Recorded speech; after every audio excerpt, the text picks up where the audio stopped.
सभी साथियों का हमारे चैनल में हार्दिक स्वागत है। साथियों, ये प्यारी पुस्तक बड़ी सोच का बड़ा जादू, और ये पुस्तक हमने पहले भी पढ़ी है एक दो बार। इसकी जो लिखने का तरीका है, उदाहरण दिए हैं लेखक महोदय ने, वो बहुत ही ज़बरदस्त दिए हैं। और साथियों, हम आपको बताते चलें, डेविड जे स्वार्ट्ज इसके लेखक महोदय हैं जो अमेरिका से हैं। तो आइए बिना किसी देरी के पेज नंबर 50 से हम शुरू करते हैं। जैसा मैंने कहा, उसके पास बुद्धि की कमी नहीं है, सिर्फ उसके सोचने का नजरिया गलत है। और इसी कारण यह प्रतिभाशाली आदमी समाज को बहुत कम योगदान दे पाया है और उसने कोई रचनात्मक कार्य भी नहीं किया है। अगर वह अपना नजरिया बदल ले तो वह बड़े बड़े काम कर सकता है। उसमें अद्भुत सफलता दिलाने वाला दिमाग तो है, परंतु उसका नजरिया उतना ताकतवर नहीं है। मैं एक और ऐसे ही आदमी को जानता हूं जो न्यूयॉर्क यूनिवर्सिटी से पीएचडी करने के बाद सेना में भर्ती हुआ। उसने सेना में 3 साल किस तरह बिताए, स्टाफ ऑफिसर के रूप में नहीं, न ही स्टाफ स्पेशलिस्ट के रूप में। इसके बजाय वह 3 साल तक सेना का ट्रक ही चलाता रहा। क्यों? क्योंकि उसके मन में अपने साथी सिपाहियों के प्रति नकारात्मक विचार भरे हुए थे। मैं उनसे श्रेष्ठ हूँ। सेना के नियम कायदों से वह चिढ़ता था। सारे नियम बकवास और मूर्खतापूर्ण हैं। अनुशासन को वह पसंद नहीं करता था। यह दूसरों पर लागू होता होगा, मुझ पर नहीं होगा।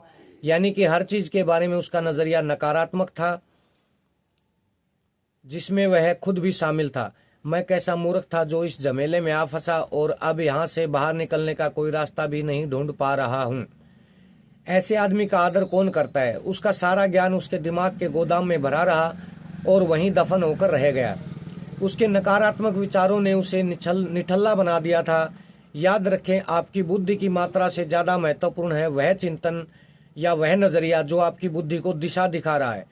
पीएचडी की डिग्री भी इस मूलभूत सफलता के सिद्धांत के सामने हार जाती है। कई साल पहले मैं अपने करीबी दोस्त फिल के ऑफिस में बैठा था। फिल एक बहुत बड़ी एडवर्टाइजिंग एजेंसी में ऑफिसर था। फिल अपनी एजेंसी के मार्केटिंग रिसर्च का निदेशक भी था और उसका काम जोरदार चल रहा था। क्या फिल बहुत दिमाग वाला था? बिल्कुल नहीं। फिल को रिसर्च तकनीक का जरा भी ज्ञान नहीं था। उसे सांख्यिकी की बिल्कुल समझ नहीं थी। वह कॉलेज ग्रेजुएट भी नहीं था, हालांकि उसके सभी मातहत कर्मचारी कॉलेज ग्रेजुएट थे। और फिल यह दावा भी नहीं करता था कि उसे रिसर्च के तकनीकी पहलू का ज्ञान है। तो फिर फिल में ऐसी क्या बात थी? उसे साल भर में $30,000 मिलते थे और जबकि उसके मातहतों को सिर्फ $10,000 ही मिलते थे। फिल इंसानों का इंजीनियर था। फिल 100% सकारात्मक था। जब लोगों का उत्साह ठंडा पड़ जाता था तो फिल उन्हें प्रेरित कर सकता था। फिल एक उत्साही इंसान था। वह उत्साह पैदा कर सकता था। फिल में लोगों की समझ थी और इसलिए वह सचमुच जानता था कि उनसे कैसे काम लिया जा सकता है। और इससे भी बड़ी बात यह थी कि वह उन लोगों को पसंद भी करता था। कंपनी ने फिल को उन कर्मचारियों से 3 गुना ज्यादा बहुमूल्य समझा जिनमें उससे ज्यादा आईक्यू या दिमाग था। और निश्चित रूप से फिल में बुद्धि तो कम थी, परंतु उसके सोचने के तरीके या नजरिए ने उसे कंपनी के लिए इतना मूल्यवान बना दिया था। कॉलेज में दाखिल होने वाले 100 में से सिर्फ 50% ही ग्रेजुएट हो पाएंगे। मैं यह जानकर हैरान हुआ। इसलिए मैंने एक बड़ी यूनिवर्सिटी के डायरेक्टर ऑफ एडमिशन से इसका कारण पूछा। उसने कहा, इसका कारण कम बुद्धि नहीं है। अगर उनमें पर्याप्त योग्यता नहीं होती तो हम उन्हें दाखिला ही नहीं देते। और सवाल पैसे का भी नहीं है। आजकल जो भी अपने कॉलेज की फीस के लिए काम करने को तैयार है, उसके लिए काम की कोई कमी नहीं है। असली कारण है नजरिया या आपका रवैया। आपको यह जानकर ताज्जुब होगा कि कितने सारे नौजवान सिर्फ इसलिए कॉलेज छोड़ देते हैं क्योंकि उन्हें प्रोफेसर पसंद नहीं होते, या उन्हें अपने विषय में मजा नहीं आता था, या उन्हें उनका पसंदीदा साथी कोई नहीं मिला। तो साथियों, ये आज का वीडियो, इससे हमें यही शिक्षा और इसका तात्पर्य ये निकल के आता है, निचोड़ ये निकल के आता है कि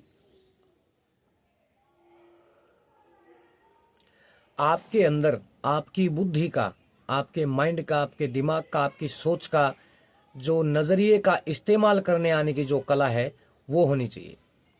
जैसे लेखक महोदय ने बताया किस किस तरह से जो ग्रेजुएट नहीं थे वो ग्रेजुएट वालों से भी ज़्यादा सैलरी लेते थे। तो साथियों, पीएचडी भी किए हुए बंदे फेल हो जाते हैं अगर उनका नज़रिया सही नहीं है। तो सकारात्मक दिशा में अपना नज़रिया रखें और हम अवश्य ये कामना करते हैं कि आप इन चीज़ों को जीवन में अपनाएंगे तो आपके जीवन में सफलताएं आपको निश्चित रूप से मिलेंगी ही मिलेंगी। सफलताओं को मिलना होगा, बस आप अपना नज़रिया पॉजिटिव दिशा में रखें, सकारात्मक सोचें हर पहलू पे, हर मुद्दे पे, हर पल, हर घड़ी। नेगेटिव विचार आपके माइंड में आने नहीं चाहिए, फिर देखना आपकी बल्ले बल्ले कैसे होती है। तो साथियों, उम्मीद है वीडियो पसंद आया होगा। इसको लाइक करना, ज़्यादा से ज़्यादा शेयर भी करना, और जो नए साथी जुड़े हैं वो चैनल को सब्सक्राइब करना।